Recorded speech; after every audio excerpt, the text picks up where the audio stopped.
요가는 앉는 거에서부터 시작되기 때문에 다룰 주제가 앉는 건데요. 저도 어디 앉아야 될 텐데. 다들 앉아 계시니까 일단은 이 앉는 거의 어떤 연원부터 한번 좀 짚어서 조금 보도록 하죠. 좌법을 얘기할 때 항상 거론하는 그림이잖아요. 이 그림. 다 아시죠? 거의 한 번쯤은 보였을 거예요. 실체가 얘가 지금 사람이냐, 뭐 신이냐, 뭐 이제 이런 것도 아직 분명하게 이제 밝혀져 있진 않죠. 얘가 사람이다, 뭐 신이다, 뭐 얘가 지금 무슨 의미가 있다, 뭐 이런 이게 무슨 내용일까 이런 것보다 여기에 인간의 경험이 반영됐다는 거죠.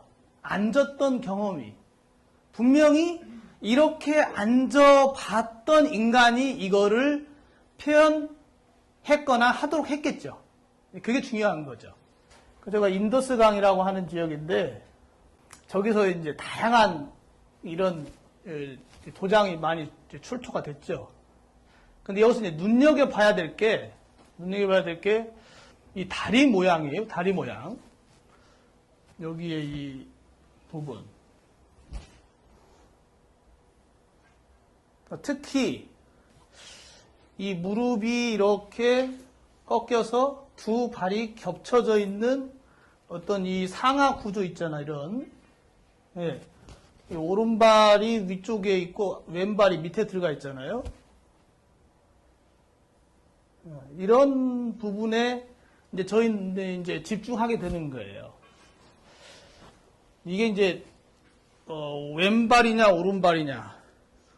이 문제가 이제 인간의 어떤 존재의 어떤 공통적인 누구나 가지고 있는 내적 구조의 문제하고 이제 연결되는 거예요. 실은 좌우의 문제라고 하는 게 그게 이제 동양 철학으로 가면은 음양의 문제로 연결이 되고, 예.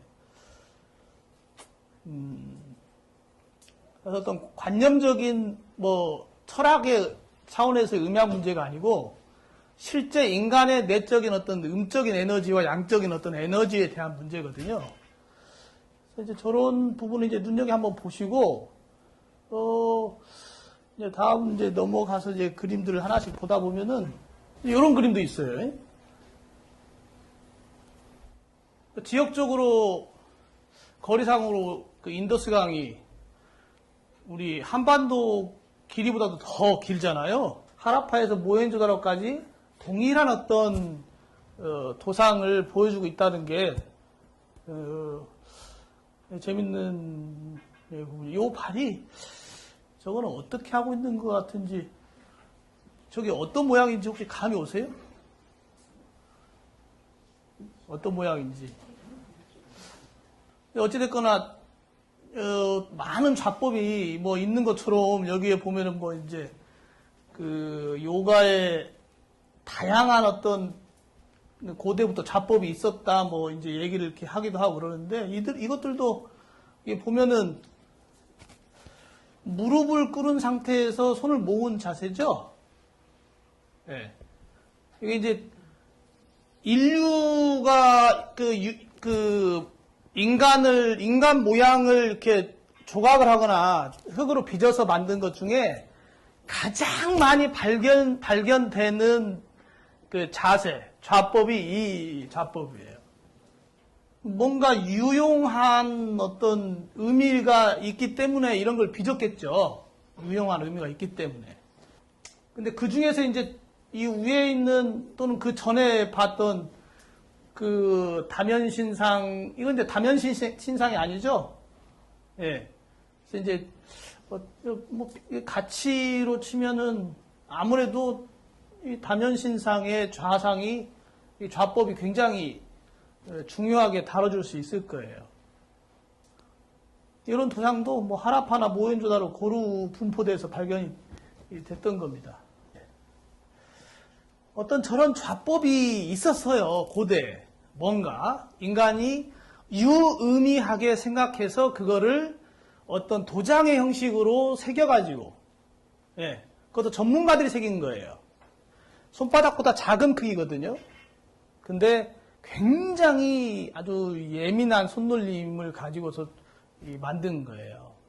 그 정도면 거의 저도 이제 뭐 조각을 조금씩 해봐서 알지만은 저 정도 팔려면은 대단한 이 압조줄이 필요하거든요.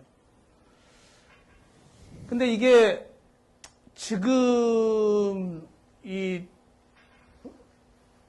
그 유미한 어떤 좌법의 세계가 있었던 것 같긴 한데 그게 뭔진 모르겠고, 또 그게 뭔진 모르니까 현대의 좌법에 대해서 얘기를 하는 어떤 이런 전통, 가장 그 가까운 전통은 요가나 뭐 불교, 뭐 자이나, 뭐 힌두 전통이 대다수겠죠. 또는 이제 중국의 도가 전통이나 뭐 이런 쪽이 어떤 앉는 것에 대해서 많이 중점을 뒀던 데기 때문에. 여기 이제 산치 대탑에 있는 이게 그 란순이라고 그러죠. 이렇게 이제 그 부처님의 그 전생담이나 또는 수행기 같은 거를 새겨놓은 그런 내용들 중에 일부인데, 제가 눈여겨보는 거는 이제 이 양반들이 어떻게 앉아 있느냐라고 하는 지점에 이제 주목을 합니다. 그 중에 이렇게 앉아 있는 이런 자세들은 일상적인 자세인 거는 분명하고, 좀 약간 독특한 어떤 이 끈이나 도구를 이용해서 앉는 이런 인물이 보여요. 여기 이제 여기에 요 인물. 그 다음에 이쪽에 보면은 요게 다리를 이렇게 하고서 뭔가 방금 봤던 그 모헨조다로 하라파 문명에서 봤던 그 인물과 어떤 그 인물을 떠올리게 하는 그런 이 좌상이 보이죠. 이런 게 이제 어떤 의미를 갖냐 이거죠. 물론 손 합장하는 이런 모습은 불교 전통에서 가장 많이 보이는 자세예요. 이 손을 모으는 게. 그 얘기는 무슨 얘기냐면, 손을 모으는 것만큼 어떻게 보면은 몸과 마음에 직결되는 수행이 없지 않냐, 이렇게 결론을 내려도 될 것 같은, 그 정도로 중요한, 실제로 손 모으는 거는 어딘 다 하죠. 교회 가도 하고, 성당에 가도 하고, 교회, 절에 가도 하고, 그런데 안 가도 하잖아요. 그래서 이런 어떤 도상들이 이제, 유사한 도상들이 계속 반복이 됩니다. 이 경우도 지금 잘은 안 보이실 수 있는데, 이렇게 거대한, 이게 지금 북문인데, 산치 대탑, 그러니까, 탑이 3개인가 있는데, 물론 작은 탑들도 많이 있더라고요. 많이 있는데, 주변에 이제, 제일로 큰 탑을 대탑이라고 그러는데, 이게 첫 번째 탑입니다. 문이 4개가 있는데, 그 중에 북문인데, 여기 부분에 새겨진 그림인데, 여기에 보면은 다리 모양이 보이실지 모르겠지만, 저 모양이 어떤 모양, 요거 보이세요, 요거? 어떤 동일한 좌법이 계속 반복되고 있는 거를 이렇게 이제 볼 수 있어요. 모헨조다로의 거기 다면신상에서 봤던 모양하고 동일한 모양이죠. 누가 봐도. 그러니까 그 유물이 뭐 한 기원전 2000년 뭐 이렇게 추산을 하는데, 한 2000여 년 정도를 갭을 두고도 뭔가 이 자세에 대해서 의미를 굉장히 부여를 했다는 거예요. 지금부터 거의 한 4000여 년 전에부터 의미가 굉장히 중요한 거였어. 그거를 어떤 신적인 어떤 존재에게 부여했단 말이에요. 그 상을. 그리고 그것은 어떤 관념적인 게 아니고, 그런 걸 할 때 사람은 분명히 이 인간의 체험이 반영된 거라는 거예요. 그냥 생각만 해가지고 모양을 이렇게 따를 수는 없는 거거든요. 그런 어떤 좌상을. 근데 이게 2000여 년 전, 부다가 이제 돌아가시고 나서 얼마 지나고 이제 기원 전후에 도상으로 이제 중요하게 여겨졌었어요. 근데 지금은 중요하지 않다는 거지.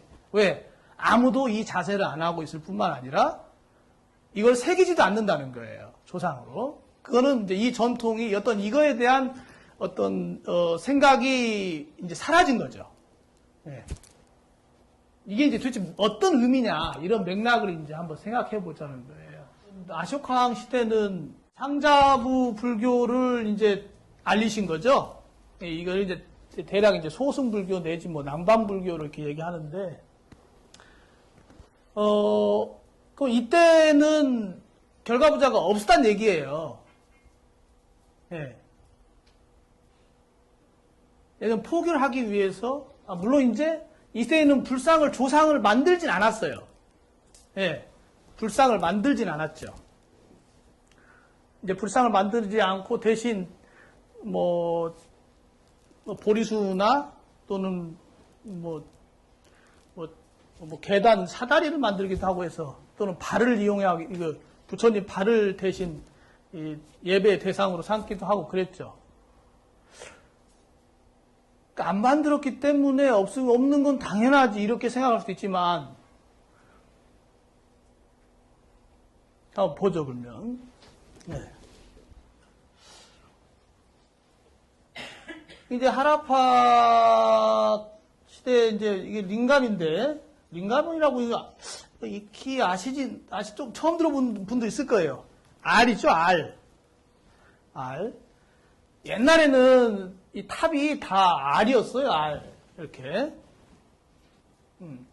이것도 이제 그 모헨조다로나 하라파의 어떤 어떤 문명의 어떤 연장선상에서 지금 이제 이게 일어난 거예요.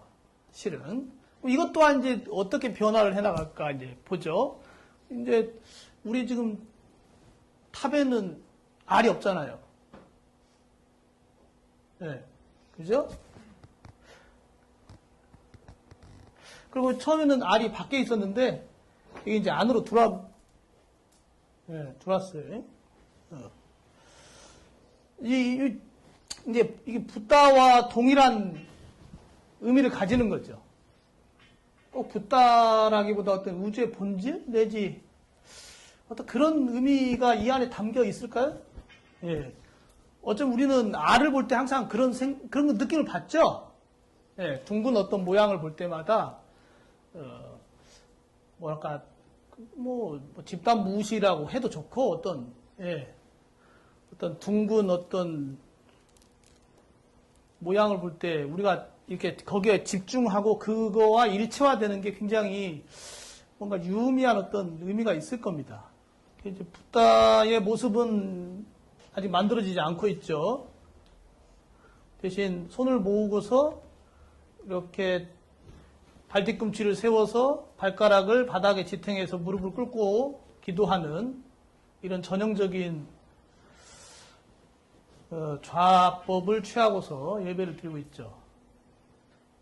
이런 스투파는 여기 보면 아시겠지만은 이 스투파가 어떤 의미를 이렇게 지니고 있는지 대략 이렇게 이런 어떤 조상을 어떤 상을 이렇게 어떤 숭고한 내지 인간의 어떤 근원적인 어떤 나와 어떤 이 대상 세계와의 관계를 연결시키는 방식에 대한 얘기예요. 지금. 네. 상징적으로만 이해할 수 있겠지만은 태양이라고도 하고 그냥 이 자체가 그냥 차크라예요. 차크라. 회전하는 어떤 에너지 상, 물상이죠. 에너지의 어떤 상을 그대로 이렇게 추출해서 이게 그 에너지 상으로 이렇게 나타낸 거죠. 이 자체가 이렇다는 거예요. 이 자체가. 그것은 어떤 알의 형태를 가지고 있고, 그렇기 때문에 붓다를 더 만들 필요가 없는 거죠. 이미 그 세계가 있기 때문에.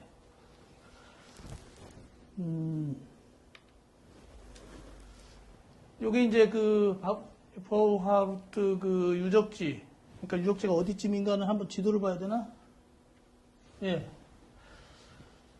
여기 보면은 산치가 여기 있고요. 산치, 이게 산치예요. 여기가 이 지역이 이제 슝가 왕국이라고 이 왕국 하에 지배 하에 이렇게 있을 때 만들어진 거죠. 그러니까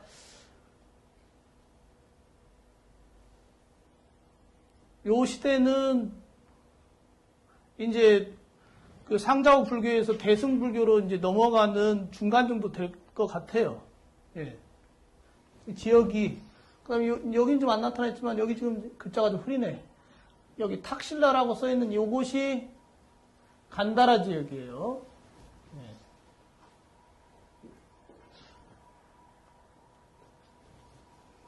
그 다음에 이제 여기도 이제 좀 이제 중요하게 다뤄질 부분이기 때문에 아마라바티라고 하는 유적지도 있습니다.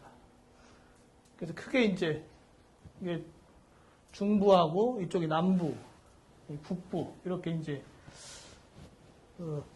지역적으로 유적지가 이렇게 크게 나눌 수 있는데 난순을 이제 박물관에 그대로 옮긴 건데 여기 보면 이제 이런 산치대 탑에 있는 모양하고 비슷하죠. 네. 거기서 이제 도상만 나온 거를 이제 골라본 거예요. 여기 대략 보이시죠? 예. 동일한 장면이죠. 산치대탑에 있던. 예. 동일한 어떤 설화를 그대로 시각화한 걸 겁니다. 무릎 꿇고 있는 자세, 그 다음에 띠를 두르고서 여기 또 이게 있네요. 여기서 이제 뭐가 하나 또 추가됐어요. 이제 이렇게 코끼리가.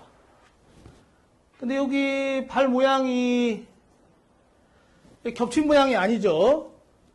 예, 모헨조다로 하라파 있던 또 하나의 발 모양이 있죠. 이렇게 나란히 두 개가 있었던 그런 발의 좌법을 지금 보여주고 있죠.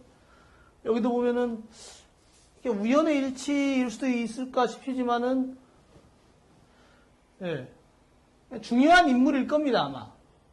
예, 굉장히. 이제 여기 도상이 워낙 많아가지고 제가 도상마다 이제 이 내용을 다 찾아보지 못했는데 실제로 굉장히 중요한 인물이에요. 요 이야기의 주인공입니다. 네, 왕인데 그러다 갑자기 이게 이제 갑자기 확 등장해요. 네, 이렇게 그 전 시대까지 어떤 신상이나 어떤 도상의 그 어느 부분에도 발견이 안 되던 게 갑자기 확 등장합니다.